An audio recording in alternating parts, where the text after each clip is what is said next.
Selamat datang kembali di channel Relawan Imut 3. Pada pertemuan kita kali ini kita akan membahas demonstrasi kontekstual modul 32, pemimpin pembelajaran dalam pengelolaan sumber daya.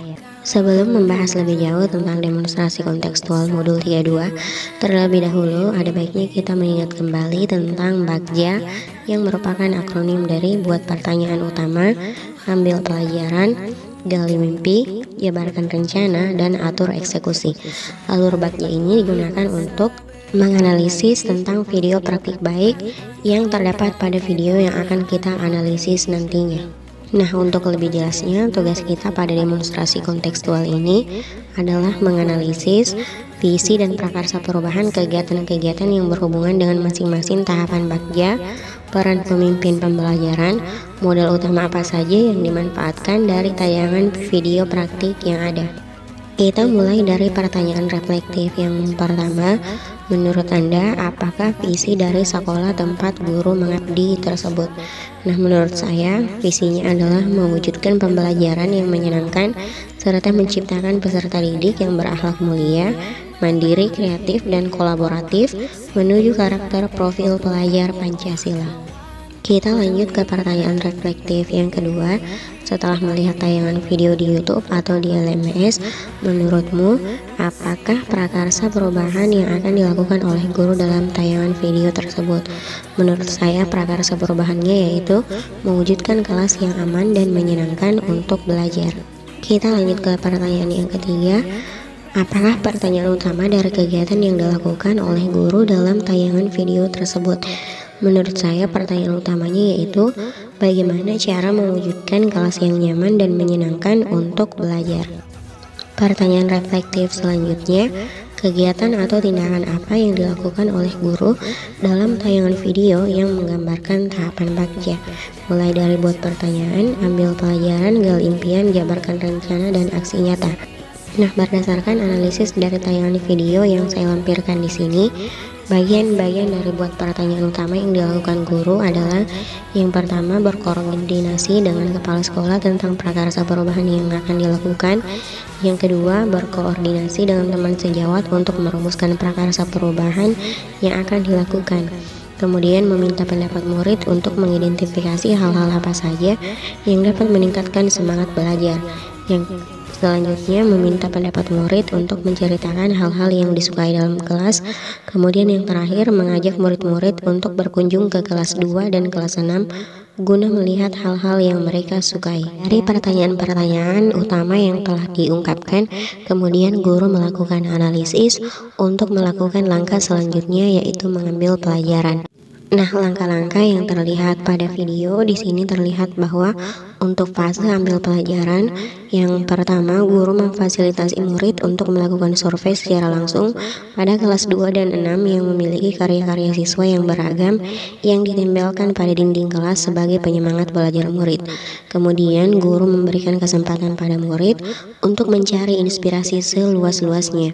Lalu, guru memfasilitasi murid dalam kelompok untuk mendiskusikan apa yang mereka sukai dari kelas lain dan apa yang mereka sukai dari kelas mereka sendiri.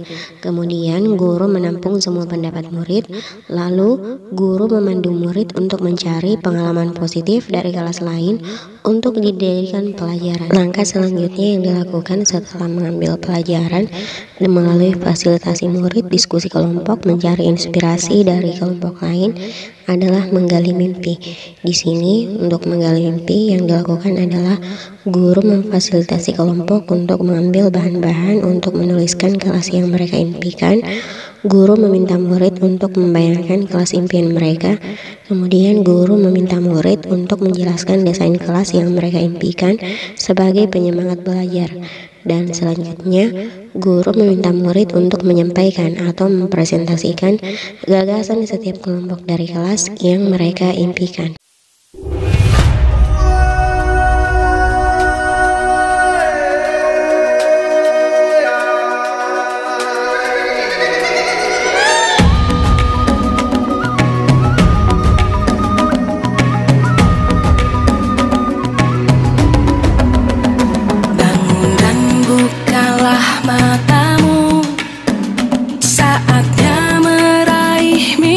Nah, hasil presentasi dari setiap kelompok kemudian dirangkum dan disimpulkan oleh guru untuk menentukan aspirasi yang akan digunakan dalam membentuk kelas yang membuat siswa bersemangat belajar.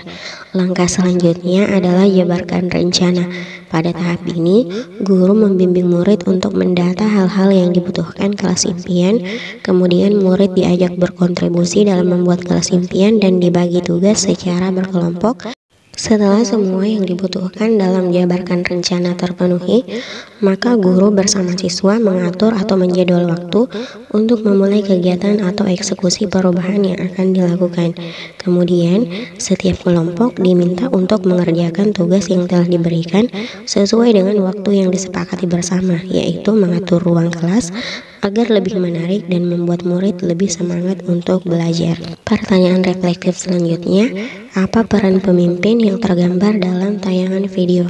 Nah, menurut saya di sini peran pemimpin yang tergambar ada 3, yaitu yang pertama sebagai pamong, menuntun murid untuk mencapai tujuan pembelajaran. Kemudian yang kedua sebagai manajer, guru berbuat sesuatu bersama dengan murid, mempersilahkan murid mempertanggungjawabkan perilakunya, mendukung murid agar dapat menemukan solusi atas permasalahannya sendiri. Dan yang ketiga sebagai coach, menjadi relasi yang setara bagi murid, dapat memberdayakan kemampuan murid lewat pertanyaan-pertanyaan terbuka yang diajukan untuk menggali kekuatan diri yang dimiliki oleh murid dalam menemukan sendiri mengapa masalah itu terjadi dalam dirinya dan bagaimana tindakan yang harus dilakukannya agar masalah yang dihadapinya itu dapat terselesaikan menurut cara yang ditemukannya sendiri. Pertanyaan reflektif selanjutnya, apa saja modal utama yang dimanfaatkan oleh pemimpin pembelajaran dalam tayangan video? Lalu bagaimana pemanfaatannya? Nah, di sini seperti yang sudah kita pahami bersama bahwa ada banyak aset yang harus dikembangkan. Yang pertama itu aset manusia.